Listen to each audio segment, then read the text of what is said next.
Hey, welcome to another deep dive. Ready to dig into some fascinating research about AI and how it's changing our brain. Oh, absolutely. Always ready for a good brain workout. Right.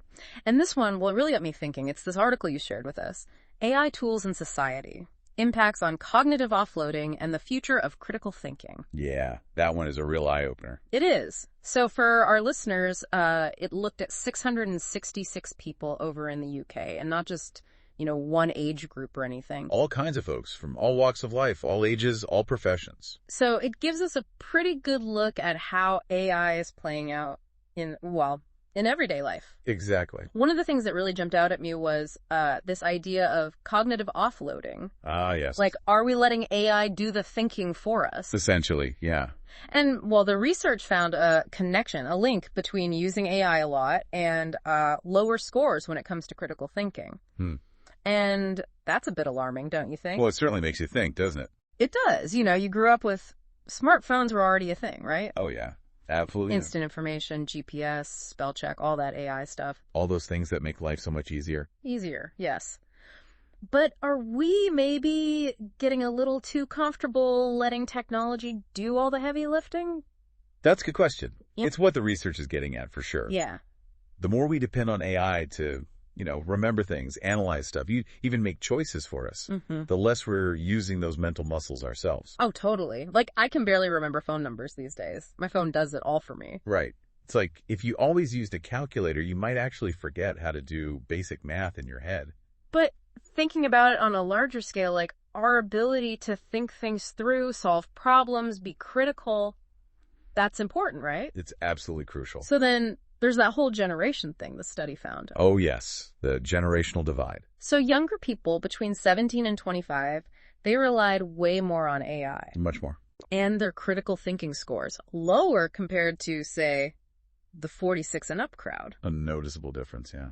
I mean, does this mean my generation and Gen Z, are we just doomed to become like mindless AI zombies or something? Well, I wouldn't say doomed. The research actually points to the importance of education. Oh, okay. People who had more education, they were usually better critical thinkers. So education, that's the key to making sure we use AI as a tool, to help us think better, not to replace our thinking completely. Precisely. Learning those skills, critical thinking, evaluating information, recognizing biases, those become even more important when AI is everywhere. Makes you think, what can people actually do to stay sharp? Like, if I'm using AI all day at work, how do I keep my brain from, turning to mush? Well, the researchers actually asked people about that. Oh, interesting. So they didn't just look at numbers. No, they did interviews too. Right. They talked to people about their real experiences with all this. I remember that quote. It was from some middle-aged professional, and they were worried they weren't thinking as deeply anymore. That one really resonated with a lot of people, I think. It did, yeah. I felt that. Absolutely. And then there was that younger person who said they wouldn't even know how to solve problems without AI. Oh, wow. Pretty striking, huh? It is, yeah. But then there was also the participant with the doctorate. Yes, right? I remember that one. They were talking about how important it is to always double check the information you get from AI. Right. Because it can be biased or it might not have the whole picture. Absolutely. And they were not against AI at all, just saying we need to be cautious and critical. Yeah. Makes sense. That's a great example of using AI the right way. Okay, so we've got this information overload happening, right? That's everywhere. And AI is just going to get more powerful and integrated into our lives. Where does that leave us moving forward? Well, we zoom out a bit and look at the big picture.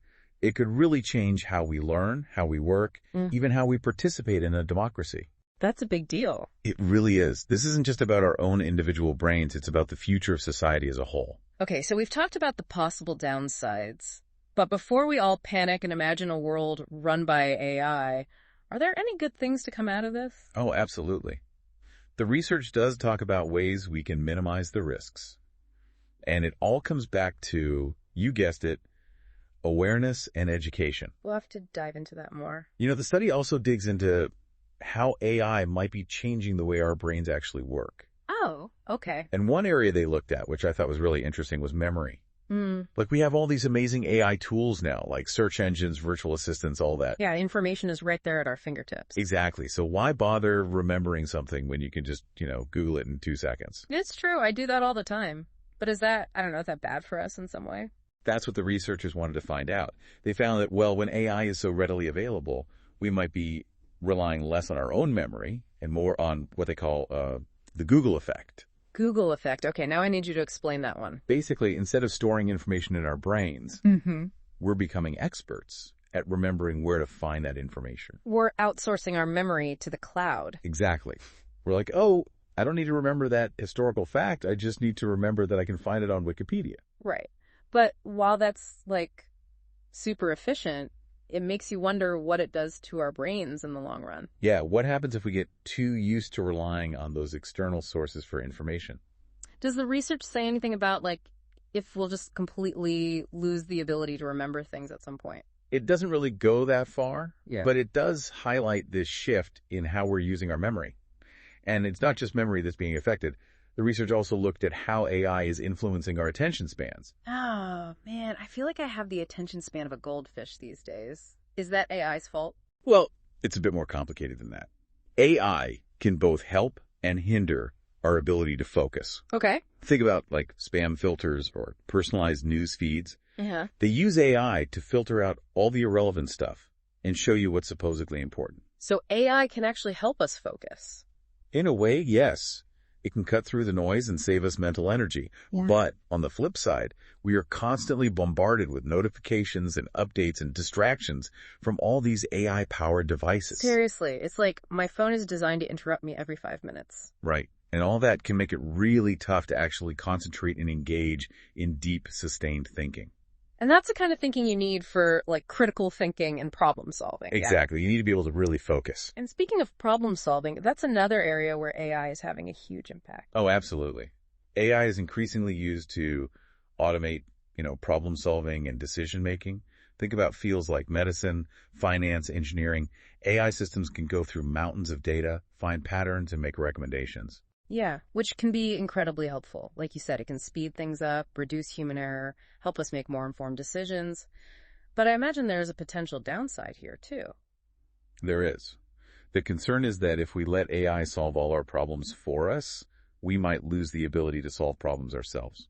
It's like always relying on GPS to get around. Eventually, you might forget how to read a map or just find your way in general. That's a perfect analogy. The study uses the term cognitive dependence to describe this. Cognitive dependence. Yeah, and they argue that it could have consequences, not just for our individual lives, but for society as a whole. So what you're saying is, if we let AI do all the thinking, we risk losing our ability to innovate, to adapt, to be independent problem solvers. That's kind of scary. It's a valid concern, yeah. And that's why the study emphasizes finding the right balance.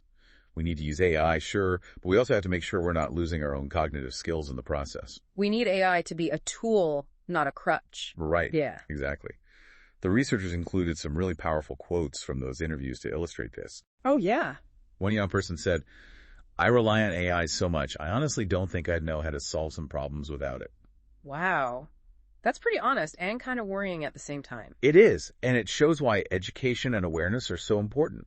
We need to teach people how to use AI effectively, how to think critically, so they don't just blindly accept whatever AI tells them. Okay, so we've talked about the potential downsides, but are there things people can actually do to, stay sharp mentally in this AI world? The good news is there are. The research offers some strategies to deal with these risks. Let's hear them. So how do we, find that balance? How do we use AI and not let our brains, turn to mush? Well, it's interesting, the study found that people with more education tended to be more critical of AI. Yeah, we talked about that. Right. So that gives us a clue, right? Education is a big part of it. So it's not just about teaching people how to use AI. It's about teaching them how to think about AI. Exactly.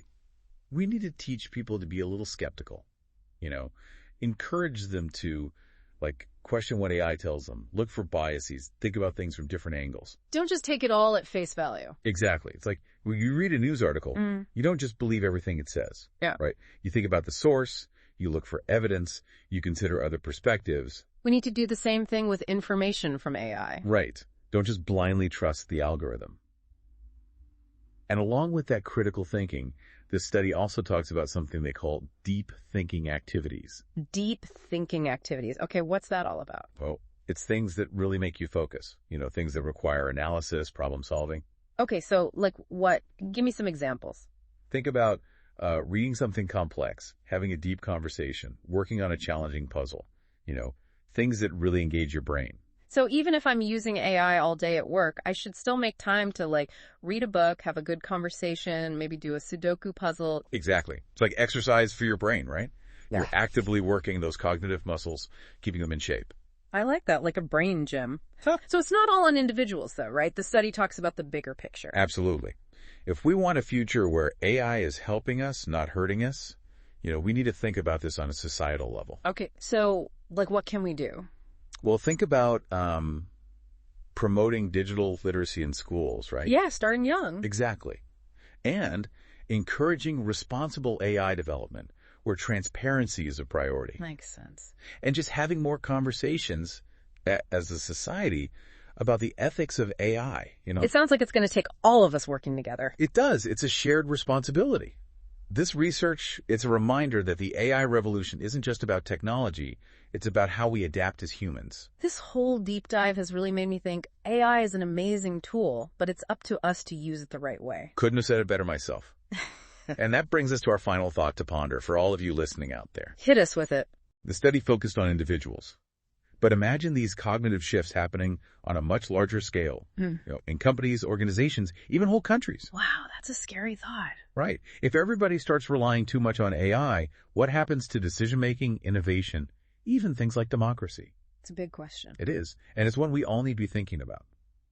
As AI becomes more and more a part of our lives, we can't just sit back and watch. We have to stay informed, engage in these conversations, and make sure we're shaping the future we want. This has been a fascinating deep dive. A little unsettling at times, but definitely thought-provoking. I agree.